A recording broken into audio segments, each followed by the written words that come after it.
ఒక చిన్న అందమైన తేనెటీగ ఉండేది. ఒక పూల పొలంలో ఒక పెద్ద తేనెటీగలో నివసించేది. అన్ని తేనెటీగలు కలిసి తేనెను సేకరించి తేనెను తయారు చేశాయి.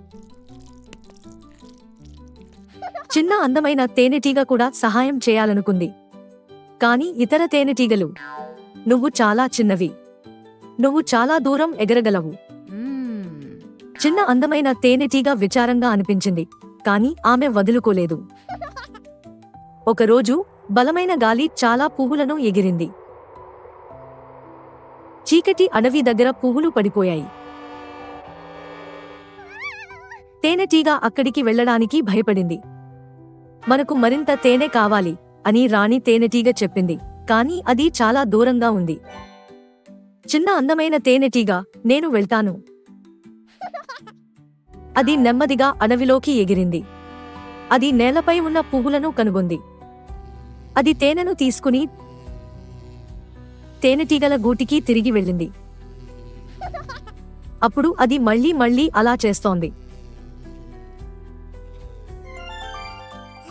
త్వరలోనే దాని కృషికి అందరికీ తగినంత తేనె ఉంది. రాణి తేనెటీగ నవ్వింది. "నువ్వు చిన్న అందమైన తేనెటీగవి," రాణి చెప్పింది. "కాని నువ్వు చాలా ధైర్యవంతుడివి." అందమైన చిన్న తేనెటీగ కోసం తేనెటీగలను ఉత్సాహంగా నినాదాలు చేశాయి. మనం ధైర్యంగా ఉండాలని, ప్రయత్నిస్తూనే ఉండాలని అవన్నీ గ్రహించాయి. ప్రయత్నించడం వల్ల మాత్రమే గొప్ప విషయాలు వస్తాయి.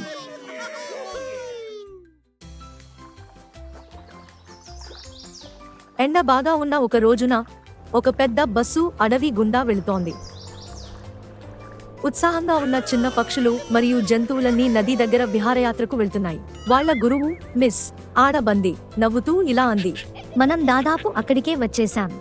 పిల్లలు, ఈ రోజును ఆస్వాదించడానికి సిద్ధంగా ఉండండి." బస్సు నది దగ్గర ఆగింది. పిల్లలందరూ కొన్ని ఆహారాలు మరియు నీళ్లు తీసుకుని దిగారు.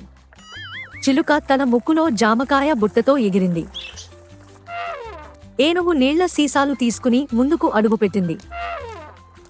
ఉడుత గింజలతో నిండిన సంచితో ఎగిరి గంతేస్తోంది. కుందేలు తాజా క్యారెట్ల బుట్ట పట్టుకుని నడిచింది. మిస్ ఆడబంది కూడా అందరికీ అరటిపండు తెచ్చింది. అప్పుడే ఒక చిన్న తాబేలు చాలా నెమ్మదిగా నడుచుకుంటూ వచ్చింది. కొన్ని జంతువులు గుసగుసలాడాయి. "అది ఆహారం లేకుండా వచ్చిందా?" మిస్ ఆడబంది అన్నారు. "అది పర్వాలేదు. మా అడవి కుటుంబంలో మేము ఒకరితో ఒకరు విషయాలు పంచుకుంటాము మరియు ఒకరినొకరు జాగ్రత్తగా చూసుకుంటాము." కాబట్టి అందరూ తాబేలుకు అరటిపండ్లు, జామపండ్లు, బాదం, క్యారెట్లు ఇచ్చారు. తాబేలు నవ్వి తన సంచి తెరిచింది మరియు లోపల ఏముందో చూసి అందరూ ఆశ్చర్యపోయారు. అతను అందరికీ రుచికరమైన ఫ్రూట్ కేక్ తెచ్చాడు. వాళ్ళందరూ సంతోషంగా చప్పట్లు కొట్టడం మొదలుపెట్టారు.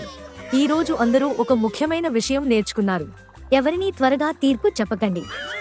దయ మరియు భాగస్వామ్యం ప్రతిదీ మెరుగుపరుస్తుంది.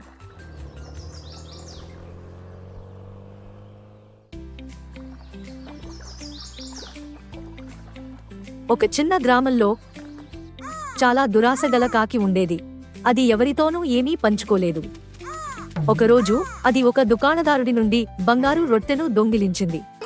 కాకి తినడానికి సిద్ధంగా ఉన్నప్పుడు రొట్టె మాట్లాడింది, "నువ్వు నన్ను తింటే నీకు ఏదో వింత జరుగుతుంది." కాకి కళ్ళు పెద్దవి చేశాయి. మాట్లాడే రొట్టె, "నేను నమ్మను." కాకి నవ్వుతూ ఒక ముక్క తిన్నది. అకస్మాత్తుగా దాని రెక్కలు ప్రకాశవంతమైన గులాబీ రంగులోకి మారాయి. దాని ముక్కు నీలం రంగులోకి మారింది మరియు దాని తోక ఆకుపచ్చగా మారింది. మిగతా పక్షులు నవ్వుతూ ఎగిరే ఇంద్రధనస్సు అని పిలిచాయి. కాకి భయపడి చికిత్స కోసం వేడుకోవడం ప్రారంభించింది. రోటీ నవ్వుతూ అన్నాడు, "హహహ, ఒక వారం పాటు ఆహారం పంచుకోండి." కాకికి ఆహారం పంచుకోవడం ఇష్టం లేదు, కానీ అతనికి వేరే మార్గం లేదు. కాకి ఆహారం పంచడం ప్రారంభించింది మరియు అది అతనికి నచ్చడం ప్రారంభించింది. వారం చివరి నాటికి దాని నల్లటి రెక్కలు తిరిగి వచ్చాయి మరియు అది గ్రామంలో అత్యంత ఉదారమైన పక్షి అయింది.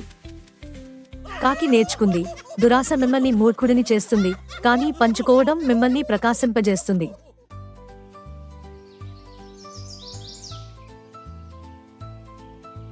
ఒకప్పుడు ఒక కొంటె కోతి ఉండేది. దానికి బబుల్గమ్ నమలడం చాలా ఇష్టం. అది పార్కులోని పిల్లల్లాగే పెద్ద బబుల్గమ్ ఊదాలనుకుంది. ఒకరోజు దానికి ఒక పెద్ద గులాబీ రంగు బబుల్గమ్ ముక్క దొరికింది. కోతి దానిని నమలడం ప్రారంభించింది మరియు దాని ముఖం ముందు ఒక పెద్ద గులాబీ రంగు బబుల్గమ్ను ఊదింది. కాని అకస్మాత్తుగా బలమైన గాలి వీచింది మరియు ఆ బుడగ దాని ముఖం అంతా పగిలిపోయింది. దాని కళ్ళు, ముక్కు, చెవులు కూడా జిగటగంతో కప్పబడి ఉన్నాయి. ఆ కోతి పార్కు చుట్టూ పరిగెత్తింది. గులాబీ రంగులో మెత్తటి గజిబిజిగా కనిపించింది. మిగతా కోతులు నవ్వడం మొదలుపెట్టాయి. చివరికి ఒక దయగల ఏనుగు దానిని శుభ్రం చేయడానికి నీళ్లు చల్లింది. బహుశా నేను అరటిపండ్లను మాత్రమే అంటిపెట్టుకుని ఉండాల్సిందేమో అని కోతి నిట్టూర్చింది. అది నేర్చుకుంది, కొన్ని విషయాలు సరదాగా కనిపిస్తాయి, మీరు ఆ పరిస్థితిలో చిక్కుకునే వరకు.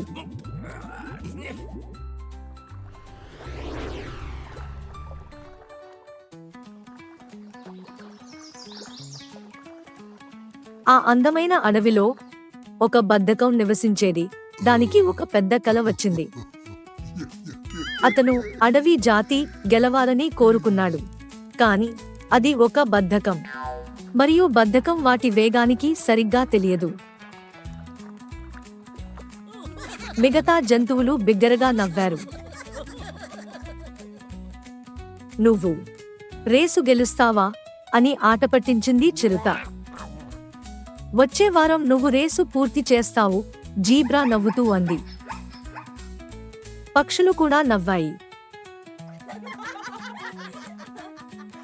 కాని ఆ బద్ధకం మెల్లగా నవ్వి, నా మీద నాకు నమ్మకం ఉంది అని చెప్పింది.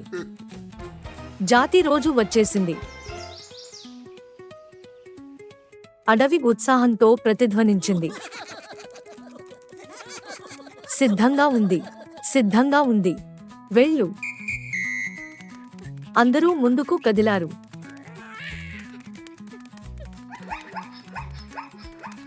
ఒక చిన్న ఏనుగు కూడా ఆ క్షితిజ సమాంతర రేఖను అందంగా దాటింది. ఇంతలో బద్ధకం నెమ్మదిగా ముందుకు కదలడం ప్రారంభించింది, చాలా నిశ్శబ్దంగా. ఇతరులు ముందుకు వెళ్ళగానే ఉచిత స్నాక్స్ ఉన్న అరటిపండ్ల దుకాణం కనిపించింది. వాళ్ళు ఆగిపోయారు. వాళ్ళు తిన్నారు. వాళ్ళు కూడా ఒక చిన్న నిద్రపోయారు. ఆ బద్ధకం నెమ్మదిగా, స్థిరంగా ముందుకు కదులుతూనే ఉంది. పరధ్యానాలు లేవు, అల్పాహారం లేదు, నిద్రలు లేవు. కొన్ని గంటల తర్వాత ఆ బద్ధకం ముగింపు రేఖను దాటింది. ముందుగా అందరూ హర్షధ్వానాలు చేశారు. అత్యంత వేగవంతమైన బద్ధకం. అందరూ నేర్చుకున్నారు, నిదానంగా మరియు స్థిరంగా, దృష్టి మరియు విశ్వాసంతో ఏ జాతినైనా గెలవవచ్చు.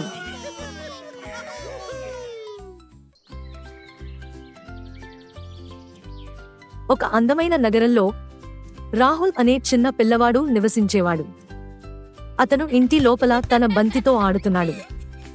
అమ్మ అతనితో, నువ్వు బంతులతో లోపల కాదు, బయట ఆడాలి. కాని రాహుల్ ఆ విషయాలను పట్టించుకోలేదు. అతను బంతిని ఒక వైపు నుండి మరొక వైపుకు బలవంతంగా విసిరాడు. అకస్మాత్తుగా ఒక పూల కుండీ విరిగిపోయింది. రాహుల్ భయపడ్డాడు. అతను సత్యాన్ని దాచాలని అనుకున్నాడు, కాని తన గురువు ఇలా చెప్పాడని అతనికి గుర్తుంది. నిజం చెప్పడం సరైనది. అమ్మ వచ్చినప్పుడు రాహుల్, క్షమించండి అమ్మా, నేను జాడీని పగలగొట్టారు. అమ్మ అతని వైపు కోపంగా చూసింది. కాని ఆశ్చర్యకరంగా ఆమె చిరునవ్వుతో, నిజాయితీగా ఉన్నందుకు నేను నిన్ను చూసి గర్వపడుతున్నాను.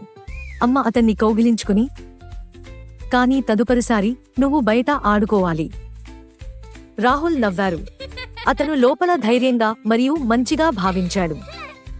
రాహుల్ తనకు తాను నిజాయితీగా ఉంటానని, ఏది ఏమైనా ఎల్లప్పుడూ నిజమే మాట్లాడతానని ప్రమాణం చేసుకున్నాడు.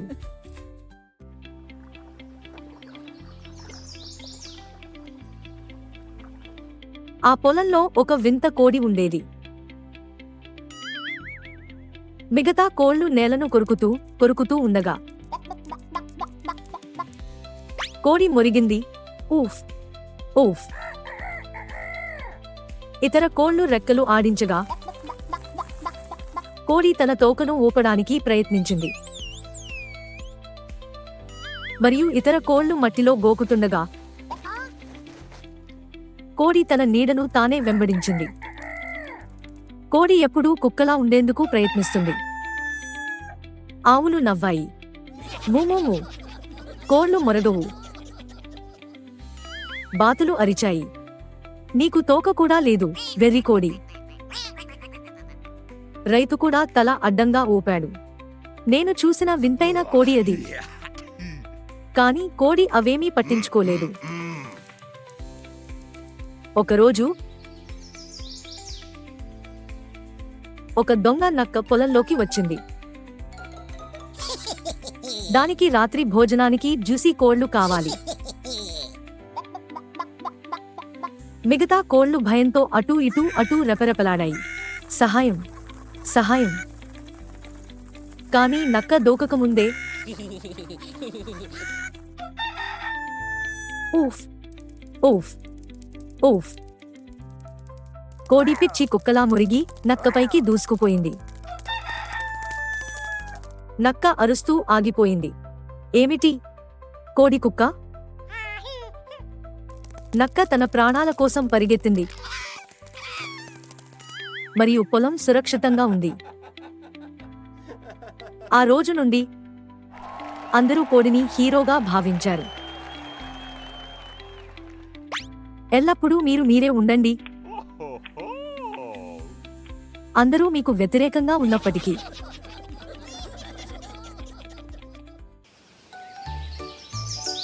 ఒకప్పుడు అడవిని ఒక బలమైన సింహం పాలించింది.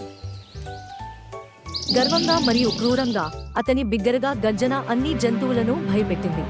ఒకరోజు అతను ఇలా ప్రకటించాడు, ఎవరైనా స్వచ్ఛందంగా నా దగ్గరకు వచ్చే వరకు నేను ప్రతిరోజు మీలో ఒకరిని తింటాను. జంతువులన్నీ భయపడిపోయాయి. కానీ ఒక తెలివైన కుందేలు ఒక ప్రణాళికతో ముందుకు వచ్చింది. ఓ బలమైన సింహం, నేను నీ దగ్గరకు వస్తాను అని కుందేలు అంది. కానీ నీకు చూపించడానికి నా దగ్గర ఏదో ఉంది. కుతూహలం మరియు చిన్న కుందేలును తక్కువ అంచనా వేయడంతో సింహం అంగీకరించింది. కుందేలు అతన్ని లోతైన బావి దగ్గరకు తీసుకెళ్లి, ఈ బావిలో నీకంటే శక్తివంతమైన వాడినని చెప్పుకునే మరో సింహం ఉంది అని చెప్పింది. సింహం బావిలోకి చూసి తన ప్రతిబింబాన్ని చూసింది. అది వేరే సింహం అనుకుని అతను గర్జించడం మొదలుపెట్టాడు మరియు ప్రతిబింబం కూడా గర్జించింది. కోపంతో, ఎవరు ఎక్కువ శక్తివంతులో నేను మీకు చూపిస్తాను అని అరిచాడు మరియు బావిలోకి దూకాడు. కానీ మునిగిపోయాడు. ఆ కుందేలు అతన్ని మోసం చేసింది. బలం కంటే తెలివితేటలు గొప్పవని గ్రహించి జంతువులు సంతోషించాయి. సింహం గర్వం అతన్ని గుడ్డివాడిని చేసింది. కానీ కుందేలు జ్ఞానం వారందరినీ కాపాడింది. ఒకప్పుడు ఒక గ్రామంలో చాలా సోమరి పిల్లి ఉండేది.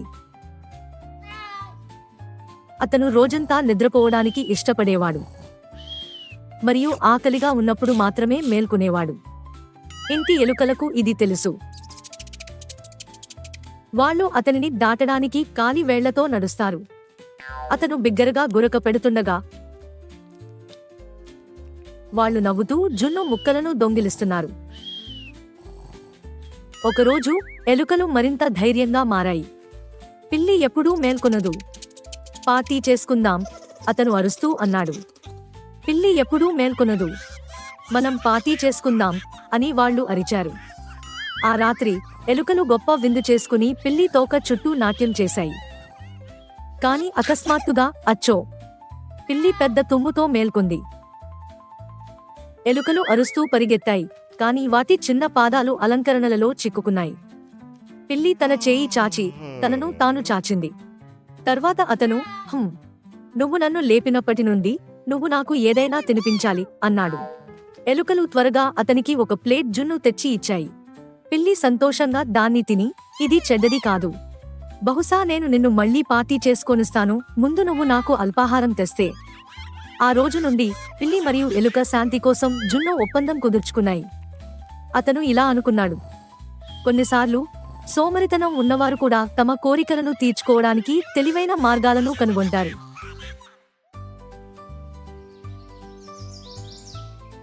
ఎండలు ఎక్కువగా ఉండే ఒక చిన్న అడవిలో ఒక నక్క నివసించేది. అది ప్రసిద్ధ గాయని కావాలని కోరుకునేది. కాని ఒక చిన్న సమస్య వచ్చింది. నక్క పాడలేకపోయింది. అస్సలు కుదరదు. ప్రతి ఉదయం అది ఒక మొద్దు మీద నిలబడి బిగ్గరగా పాడేది. అతని పాట విన్న తర్వాత పక్షులు చెట్ల నుండి పడిపోయాయి. ఉడుతలు తమ ఆహారాన్ని పడేశాయి. ఒక ఎలుగుబంటి తన చెవులను కూడా కప్పుకుంది. ఒకరోజు నక్క కోడి అందంగా కూయడం విని ఇలా అంది, కాకెడుడు. జంతువులు సంతోషించి చేతులు చప్పట్లు కొట్టాయి. నక్కకు అసూయ కలిగింది. అది అరిచింది, నేను కోడి వేషంలో ఫాన్ ప్రతిభ ప్రదర్శన దొంగచాటుగా వెళ్తాడు.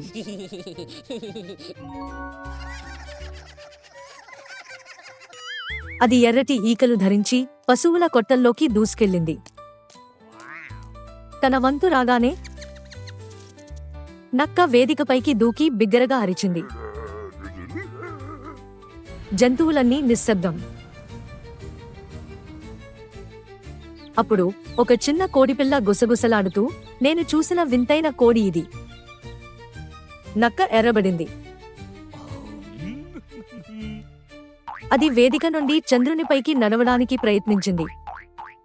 కాని అరటిపండు తొక్క మీద జారి గడ్డివాములో వాలింది. జంతువులన్నీ బిగ్గరగా నవ్వడం ప్రారంభించాయి. నక్క కూడా.